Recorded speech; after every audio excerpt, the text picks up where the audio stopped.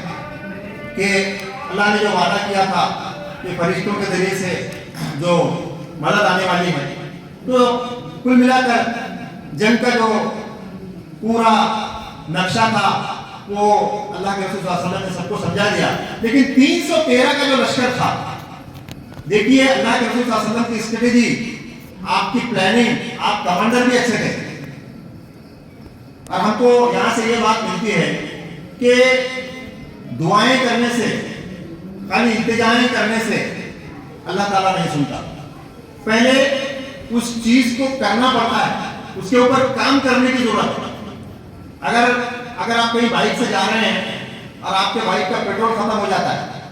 اگر آپ وہاں پر پیٹرول ختم ہونے کے بعد میں کھڑے رہ کے دعا کرتے ہیں کہ اللہ میرے گاڑی کا پیٹرول ختم ہو گیا اور میری گاڑی شروع کر دے، تو ظاہر ہے آپ سر پٹک پٹک کر بھی دعا کریں گے تو آپ کی دعا قبول نہیں ہوگی۔ آپ کو پیٹرول پمپ تک جانا ہوگا، اس میں پیٹرول ڈالنا ہوگا، اس کے بعد گاڑی چالو ہوگی۔ تو اسی طرح سے کوئی اگر بڑی چیز کرنا ہے، آپ کو کوئی بڑی اسٹریٹجی کرنا ہے، کوئی بڑا کام کرنا ہے، تو اس کے لیے پہلے آپ کو وہ کام کرنا ہوگا، اس کی سیٹ اپ کرنا ہوگا، اس کے لیے محنت کرنی ہوگی۔ تو اللہ کے رسول صلی اللہ علیہ وسلم نے پوری محنت کی، پوری پلاننگ کی، 313 کے لشکر میں سے 10% لشکر کو الگ کر دیا۔ اب مان لو کہ 313 لوگ ہیں، اس میں سے 10% کو اللہ کے رسول صلی اللہ علیہ وسلم نے نکال دیا، 30-32 لوگوں کو الگ کر دیا۔ دیکھیے 313 کا لشکر 1000 سے لڑنے جا رہا ہے، لیکن اس 1000 کے لشکر میں سے بھی اللہ کے رسول صلی اللہ علیہ وسلم نے 32 لوگوں کو، 30 یا 32 لوگوں کو اس میں سے الگ کر دیا اور 280 کو سامنے کر دیا۔ وہ لشکر جو لڑنے کے لیے تیار تھا، سب کے سامنے تلوار بازی والے 94 لوگ، اس کے پیچھے 94 جو بھالے سے لڑتے تھے، وہ 94 کی سب بنائی گئی، اس کے پیچھے 94 لوگوں کی سب بنائی گئی۔ اس 94 کو تیر سے جو حملہ کرتے تھے وہ 94 لوگ تھے، 94 کی سب اور 94 اور وہ 94 کو گھیرے ہوئے 30-32 جو ریزرو رکھے تھے اللہ کے رسول صلی اللہ علیہ وسلم نے پورے جنگ میں ان 5-5 کو تقسیم کر دیا، 5 سے 30 صحابہ کو گول اطراف سے ان کے پروٹیکشن کے لیے اللہ کے رسول صلی اللہ علیہ وسلم نے ان کو تعینات کر دیا تھا۔ تو یہ جنگ جب شروع ہوئی، وہ لشکر لڑتا تھا، تلواروں سے لڑتا، تلوار والے تلوار سے لڑتے تھے، نیزے والے نیزے سے لڑتے تھے، اور تیر والے تیر چلاتے تھے. دشمن جب حملہ کرنا چاہتا تھا ان کے پیچھے سے، لیکن یہ 5-30 جو لوگ تھے، یہ بہرحال یہ 30 کا ٹرینگل گھومتا تھا، ان پہ حملہ کرنا مشکل تھا. دشمن پریشان تھا کہ یہ 280 کا جو بیچ کا جو لشکر ہے، ہم اس کو نقصان ہی نہیں پہنچا پا رہے. کیوں اس کا نقصان اس لیے نہیں پہنچا پا رہے ہیں کیونکہ وہ جو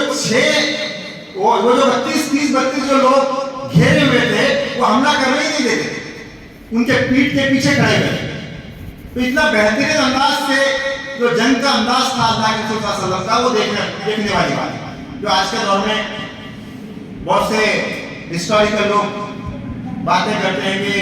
شیواجی مہاراج نے جو گنیمی کاوا، جو ہمارے بچے ہسٹری میں پڑھتے ہیں، گنیمی کاوا کا استعمال کیا،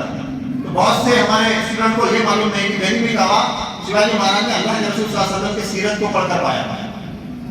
اس کو ہی گنیمی کاوا بولا. دکھانا کچھ اور ہوتا ہے. خالد بن ولید جو جس لشکر سے لڑتے تھے وہ بھی اللہ کے رسول صلی اللہ علیہ وسلم کے طرح ہی جنگیں کرتے تھے، کیونکہ جو لشکر جو دکھتا تھا سامنے سے وہ الگ ہوتا تھا اور اچانک سے دوسری طرف سے حملہ ہو جاتا. تو اس طرح کی اسٹریٹجی اللہ کے رسول صلی اللہ علیہ وسلم نے اپنائی، اور اپنانے کے بعد پھر اللہ کے حضور پیش ہوتے ہیں، پھر اللہ کے سامنے پیش ہوتے ہیں اور گڑگڑاتے ہیں. اللہ کے رسول کے سامنے پیش وہ اپنے سارے کاموں کو کرنے کے بعد اللہ کے رسول صلی اللہ علیہ وسلم نے پھر اللہ کے سامنے دعا مانگی. تو ہم کو یہ بات سمجھ میں آتی ہے کہ جو بھی کام کرنا ہے پہلے اس کا سیٹ اپ کریں، اس کے لیے محنت کریں، اس کے بعد اللہ سے دعا کریں. تو اللہ کے سامنے اب جنگ شروع ہونے والی ہے اور اللہ کے سامنے اللہ کے رسول گڑگڑا رہے ہیں، اللہ تیرا مدد کا وعدہ ہے، تو نے مجھے مدد کا وعدہ کیا ہے. اور یہ جو ساز و سامان کے ساتھ، پورے ہتھیاروں کے ساتھ یہ قریش کا جو لشکر، یہ لشکر جو یہاں پر تیرے ماننے والوں کو ختم کرنے کے لیے آیا ہوا ہے، اگر یہ تیرے مٹھی بھر لوگ، تجھے ماننے والے تیرے کلمہ کو، کہ مسلمان یہ مٹھی بھر اگر آج اس لشکر کے ہاتھوں مارے گئے، اس لشکر کے ہاتھوں اگر یہ تیرا گروہ ختم ہو گیا، تو کل اس زمین کے اوپر تیرا نام لینے والا کوئی نہیں ہوگا. تو گویا آ جائے تیری مدد. تو اللہ کی مدد آ گئی اور اللہ نے ایسی مدد کی کہ اس جنگ کے اندر کچھ ایسی چیزیں ہوتی تھی کہ صحابہ اللہ کے رسول صلی اللہ علیہ وسلم کے پاس آگے کہتے تھے کہ اللہ کے رسول ہم دشمن کے اوپر حملہ کرتے ہیں، لیکن ہماری تلوار چلنے کے پہلے ہی دشمن کا سر کٹ کے گر جاتا ہے. یہ کیا اللہ کے رسول نے، ظاہر ہے اللہ نے جو وعدہ کیا تھا، میں نے جو آیت آپ کے سامنے شروعات میں ہی پیش کی تھی، اور اس کا ترجمہ یوں تھا کہ یاد کرو جب تم اپنے رب سے فریاد کر رہے تھے. اللہ کے رسول صلی اللہ علیہ وسلم نے فریاد کی کہ اللہ کے رسول نے یہ فریاد کی کہ اللہ اس لشکر کو بچا لے، ورنہ اگر یہ لشکر فنا ہو گیا تو تیرا نام لینے والا کوئی نہیں ہوگا. تو اللہ تعالیٰ فرما رہا ہے کہ تم فریاد کر رہے تھے، جواب میں ہم نے فرمایا کہ تمہاری مدد کے لیے لگاتار ہم نے 1000 فرشتے بھیجے ہیں جو اتر رہے ہیں تمہاری مدد کے لیے. اللہ نے تمہیں اس لیے بتا دی اس خوشخبری تمہارے دل سے، تمہارے دل میں مطمئن، تم اپنے دل سے مطمئن ہو جاؤ، ورنہ مدد تو جب بھی ہوتی ہے اللہ کی طرف سے ہوتی ہے. اللہ ہی مدد کرتا ہے نا، فرشتے نہیں بھی بھیجے گا تو اللہ ہی مدد کرنے والا ہے. چنانچہ جب بھی مدد ہوتی ہے اللہ ہی کی طرف سے ہوتی ہے، لیکن اللہ بڑا زبردست اور حکمت والا ہے، کیونکہ حکمت کے ساتھ اس نے مدد کی ہے. کیسی حکمت؟ تو ایسی حکمت، وہ حکمت تھی، ایسی حکمت تھی کہ لشکر پریشان ہے، اب جنگ شروع ہو چکی ہے، اور ایسا بھی گھماسان ایسی جنگ ہوئی کہ وہاں پر بے سر و سامانی کی حالت میں جو مکہ کے بڑے بڑے سردار تھے، عتبہ بن ربیعہ، شیبہ بن ربیعہ، ابو جہل، یہ سب مارے گئے. اس میں خاص بات یہ تھی کہ ابو جہل کی جو موت ہے وہ بہت دیکھنے لائق ہے. ابو جہل کی جو موت ہوئی ہے وہ حضرت عبداللہ بن عوف رضی اللہ عنہ بیان کرتے ہیں، حدیث ہے، عبداللہ بخاری شریف کی حدیث ہے، بیان کرتے ہیں کہ میں جنگ کے صف میں کھڑا ہوا تھا، جنگ شروع تھی، جنگ کی صف میں کھڑا ہوا تھا، 2 نوجوان لڑکے میرے ساتھ میں کھڑے ہوئے، اور اس میں سے ایک پوچھتا ہے کہ شجاعان یہ جو لشکر ہے، یہ جو جنگ چل رہی ہے، اس میں ابو جہل کون ذرا بتائیں گے؟ تو انہوں نے کہا کہ ابو جہل سے تم کو کیا کام ہے؟ ابو جہل کوئی چھوٹا موٹا آدمی نہیں ہے، اس لشکر کا سردار ہے، بڑا بہادر ہے، اور نوجوان بچے ہیں، پوچھ بھی نہیں آئی، تم کو کیا کام؟ تو وہ بچہ کہتا ہے کہ سنا ہے بہت تکبر والا ہے، اللہ کے رسول کو بہت گالیاں دیتا ہے، اور میں نے اللہ سے وعدہ کیا ہے ایک تو میں اس کو آج ختم کروں گا یا خود ختم ہو جاؤں گا۔ یہ بات وہ پوری بھی نہیں کر پایا تو میرے دائیں طرف کا نوجوان بھی یہی بات کہتا ہے، اور وہ دو بھی صحابہ جو تھے، معاذ بن عمرو اور معاذ بن افرا، یہ دو بچے تھے نوجوان، اور ان کو جیسے ان کی بات چل رہی تھی یوں ہی میرے سامنے سے وہ ابو جہل گزرا، تو میں نے ان بچوں سے کہا کہ یہ ابو جہل، میرے منہ سے بات ختم بھی نہیں ہوئی تھی کہ تیر کی رفتار سے وہ دونوں ابو جہل کی طرف لپکے اور سیدھا اس سے بڑھ گئے، اتنا مارا اسے، اتنا مارا، وہ زخموں کی تاب نہ لا کر گھوڑے سے نیچے گر گیا، گھوڑے سے نیچے گر گیا۔ اتنے میں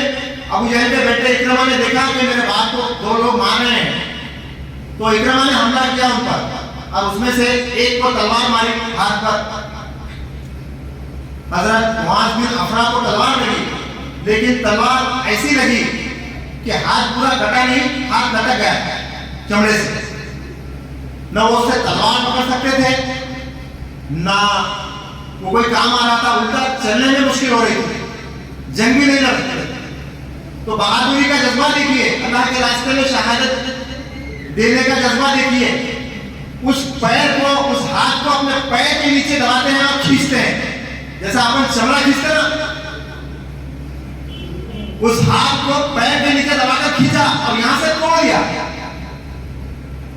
بعد میں شہید ہو گئے وہ، اور ابو جہل نگہبان ہو کر پڑا ہے۔ ابو جہل جنگ کے میدان میں نگہبان، آخری سانسیں چل رہی ہے اس کی، آخری سانسیں چل رہی ہے۔ عبداللہ بن مسعود ادھر سے آتے ہیں، دیکھتے ہیں ابو جہل آخری سانسیں لے رہا ہے، اپنا پیر اس کے گردن پر رکھ کے کہا کہ ابو جہل تو ہی ہے خدا کا دعویٰ، خدا کا باغی، اللہ کے رسول صلی اللہ علیہ وسلم کو ستانے والا، کئی صحابہ کو مارنے والا، اس زمین کے اوپر تم نے بہت ظلم کیے۔ تو ابو جہل کی آنکھ ابھی بھی نہیں گئی، کیا کہتا ہے عبداللہ بن مسعود سے کہ مجھے مرنے کا غم نہیں، میں جو مر رہا ہوں اس کا غم نہیں ہے۔ دیکھیے اس کا تکبر، مرتے وقت اس کا تکبر نہیں گیا، مرتے وقت بھی یہ کہہ رہا ہے کہ مجھے مرنے کا غم نہیں، مرنے کا افسوس نہیں ہے، مجھے افسوس یہ ہے کہ مجھے کسان کے بیٹوں نے مارا، کوئی لشکر کے فوجی نے نہیں مارا، معمولی کسانوں نے مجھے مارا، اس کا افسوس ہے۔ یہ سن کر سب غصہ ہوئے، عبداللہ بن مسعود اور اس کی گردن جو تھی اس کے تن سے الگ کر دیا اور اس کا سر لے کر اللہ کے رسول صلی اللہ علیہ وسلم کے پاس پہنچا۔ یہ ابو جہل ہے۔ اللہ کے رسول صلی اللہ علیہ وسلم نے کہا مجھے اس کی لاش دکھاؤ، تو اللہ کے رسول صلی اللہ علیہ وسلم کو اس کی لاش دکھائی گئی، اور اللہ کے رسول صلی اللہ علیہ وسلم نے کہا کہ یہ اس دور کا، میری امت کا فرعون ہے۔ اللہ کے رسول صلی اللہ علیہ وسلم کے یہ تاریخی جملے تھے جس نے عبداللہ ابو جہل کے بارے میں کہے تھے کہ یہ میرے امت کا ابو جہل تھا۔ تو یہ چند باتیں جو ہمارے میرے اور آپ کے لیے بہت ضروری تھی کہ جو حالات ہوتے ہیں، جو پریشانی کے حالات ہوتے ہیں، جو بے سر و سامانی کے حالات ہوتے ہیں، اور عام طور پر جو جنگوں کے حالات ہوتے ہیں، ہم جو سوچتے ہیں دنیائی اعتبار سے کہ جنگیں جو لڑی جاتی ہے وہ تعداد کے بنا پر لڑی جاتی ہے، تعداد کے بنا پر جنگیں نہیں لڑی جاتی، اللہ کے بھروسے پر، اس کے عنایت پر، اس کی خوشنودی کے لیے لڑی جاتی ہے۔ اسی لیے اس جنگ کو فرقان کہا ہے۔ فرقان کا مطلب یہ ہوتا ہے ہمارے جنرل حساب میں کہ کسی کا کھیت ہے، کھیت کے بیچ میں ہم دو کھیت کے بیچ میں دھورا لگاتے ہیں، دھورا، اس کو دھورا کہتے ہیں، یہ کھیت اس کا، وہ کھیت اس کا، یعنی فرق کرنے والا، اس کو فرقان کہتے ہیں، فرق کرنے والی چیز۔ تو یہ جو جنگ تھی حق اور باطل کا فرق کرنے والی، حق اور باطل کا فرق کرنے والی، سچ اور جھوٹ کا فرق کرنے والی یہ جنگ تھی۔ تو یہ جنگ جو لڑی گئی، یہ جنگ جو جیتی گئی، یہ ایک بہت ہی زبردست معجزہ تھا، اور تاریخ نے اس کو دیکھا، کئی جو فلسفے لکھنے والے اور فلمیں بنانے والے کئیوں نے اس کو نکھارا ہے اور اس کو بہت مشہور کیا ہے. اور اسی بارے میں جو مشہور جو شاعر ہے حضرت اقبال، انہوں نے ایک شعر کہا ہے کہ فضائے بدر پیدا کر فرشتے تیری نصرت کو اتر سکتے ہیں گردوں سے قطار اندر قطار کی. اگر تیرے اندر جو بدر والے اگر فضا ہیں، بدر والے اگر جذبات ہیں، تو آج بھی اللہ کا لشکر ہماری مدد کے لیے آ سکتا ہے. تو ہم سوچیں کہ آج بھی پریشانی کے حالات ہے، آج بھی جنگ کے حالات ہے، بعض ملکوں میں آج بھی جنگ کے حالات ہے، لیکن فرشتوں کی مدد نہیں آتی، اللہ کی مدد نہیں آتی، آج بھی پریشانی شروع ہے. اس کا مطلب ہمارے ایمان میں کہیں نہ کہیں کھوٹ ہے، کہیں نہ کہیں کمی ہے. آج بھی مسلمان اللہ کے لشکر کا راستہ دیکھتا ہے کہ بدر کے جیسی مدد آئے گی، لیکن مدد نہیں آئی. یہ ایک سوالیہ نشان ہے اور ہمارے لیے سوچنے کا مقام ہے کہ ہم چھوٹے سے تھے، ایک چھوٹے سے لشکر نے اتنے بڑے لشکر کے اوپر فتح پائی ہے. تو جب جنگ لازم ہو جاتی ہے تو لشکر کو نہیں دیکھا جاتا کہ وہ کتنا بڑا ہے. تو اللہ سے دعا ہے کہ وہ ہم کو کئی کہنے سننے سے زیادہ عمل کی توفیق عطا فرمائے. وآخر دعوانا الحمدللہ رب العالمین.